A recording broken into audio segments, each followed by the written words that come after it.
বিসমিল্লাহির রহমানির রহিম। হে জগতবাসী, আজ আপনাদের সামনে যে আলোচনাটি নিয়ে হাজির হলাম, সেই আলোচনাটি হলো কি, যে এই পৃথিবীতে অনেক মানুষ অনেক ভয় ভীতিতে থাকে। যদি আমি ইমুক কাজে হাত দিই, ইমুক জায়গাতে যাই, যদি আটকা পড়ে যাই, আসলে কিন্তু সে আটকা পড়বে না, কিন্তু যদি আটকা পড়ে যাই, এই চিন্তা যখন তার ভিতরে ঢুকে, তখন তার মন, জ্ঞান, বিবেক এবং তার সমস্ত কিছুই দুর্বল হয়ে আসে, তার শরীরটাও জীর্ণশীর্ণ হয়ে যায়। তখন কিন্তু এই মানুষের দ্বারা পৃথিবীতে ভালো কিছু হয় না, সুখ শান্তিও পায় না। তাই আজকে আপনাদের সামনে যে অনেক মানুষ ভয় পায় যে আমার যদি জেল হয়ে যায়, যে কোনো একটা আতঙ্ক, যে কোনো একটা ঝামেলা, যে কোনো একটা কিছু হয়েছে, ধরেন পাশের প্রতিবেশীদের মধ্যেও একটা গণ্ডগোল হয়েছে, বা নিজের ফ্যামিলির মধ্যে একটা গণ্ডগোল হয়েছে, খুব মারাত্মক গণ্ডগোল হয়েছে, কিন্তু সেই ব্যক্তিটি দোষী না, তারপরেও কিন্তু তার ভিতরে একটা জিনিস কাজ করে যে আমার যদি জেল হয়ে যায়, আমার যদি ফাঁসি হয়ে যায়, আমার যদি এরকম চিন্তা ভাবনা যদি কারো ভিতরে ঢুকে যায়, তখন কিন্তু সেই মানুষটি কোনো কাজে বা কোনো কিছুতেই সে শান্তি অনুভব করে না। ওই জিনিসগুলি মনের মধ্যে ঘুরতে থাকে, না পারে আল্লাহর ইবাদত করতে। ওই নামাজ পড়তে গেলে বা আল্লাহকে নিয়ে স্মরণ করতে গেলে সেই জিনিসগুলো মাথার মধ্যে ঘুরতে থাকে। তখন কিন্তু সেই মানুষের দ্বারা দেখা যায় দুনিয়ার কোনো কাজ ভালো হচ্ছে না, আখিরাতের কাজ হচ্ছে না, আল্লাহকে ডাকা হচ্ছে না। তো আজকে আপনাদের সামনে এই আলোচনাটি কেন নিয়ে আসা হলো, এ ধরনের আতঙ্কের অনেক লোক আছে, এরকম অশান্তি অনুভব করে, এরকম অশান্তিভাবে চলে, কিন্তু জীবনের কোনো কিছুতেই সে সাকসেস পায় না। কেননা মন দুর্বল হলে দেহ সমস্ত কিছুই দুর্বল হয়ে যায়। আর মনের শক্তি থাকলে, আর দেহের যদি কম শক্তিও থাকে, মনের শক্তিতে মানুষ অনেক অগ্রসর হয়ে যেতে পারে। তবে আজকের নামটি হলো কি, ইয়া মুহিয়্যু।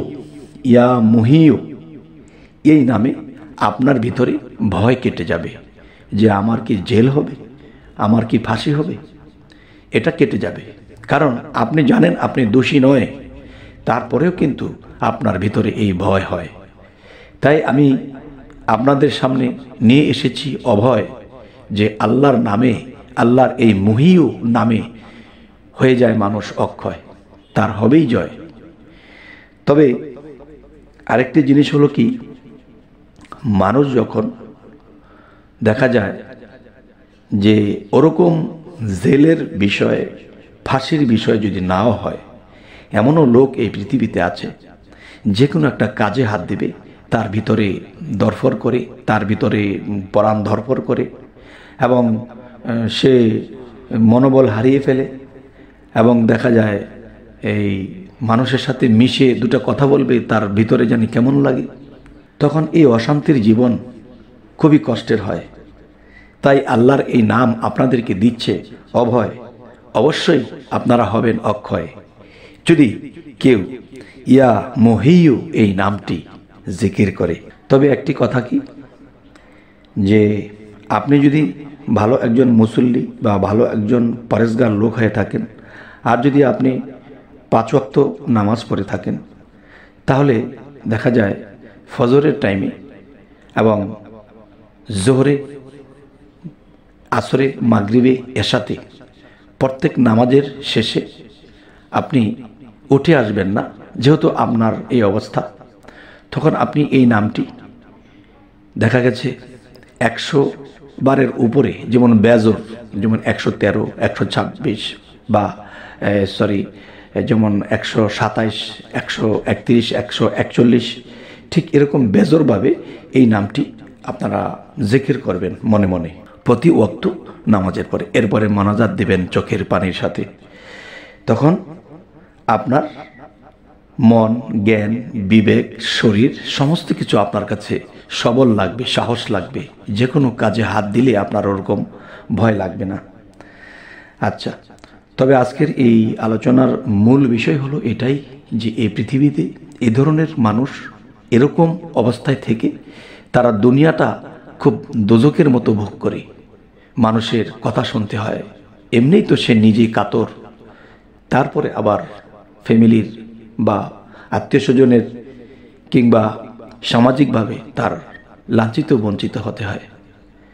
তাই আমি বলব, অবশ্যই আমরা এরকম অবস্থায় থাকলে তখন ইয়া মহিউ এই নামটি আমরা জিকির করব এবং নামাজের বাদেও এমনিও অন্তরে অন্তরে আপনারা জপতে পারেন। তবে দ্রুত কাজ করবে, আপনার মন এবং আপনার জ্ঞান এবং শরীরের শক্তি আপনার ফিরে আসবে ইনশাআল্লাহ। তবে হে জগতবাসী, আজকে একটু ছোট করে বললাম কথা, এতেই বুঝে নেবেন এবং আল্লাহর 99 নামের উপর ভরসা রাখবেন। এবং আমাদের এই চ্যানেলটি বিপদ মুক্তির পথ। যদি আপনাদের দরকার হয় আল্লাহর কাছে সুপথ, অবশ্যই আপনারা আমাদের এই চ্যানেলটির দিকে চোখ রাখুন। অবশ্যই আমরা আপনাদেরকে কোরআন ও হাদিসের মতে, আল্লাহর 99 নামের মতে আমরা এই জিনিসগুলো আপনাদের সামনে নিয়ে উপস্থিত হব।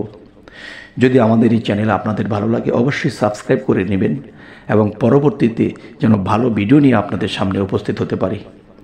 সকলে ভালো থাকবেন। আল্লাহ হাফিজ।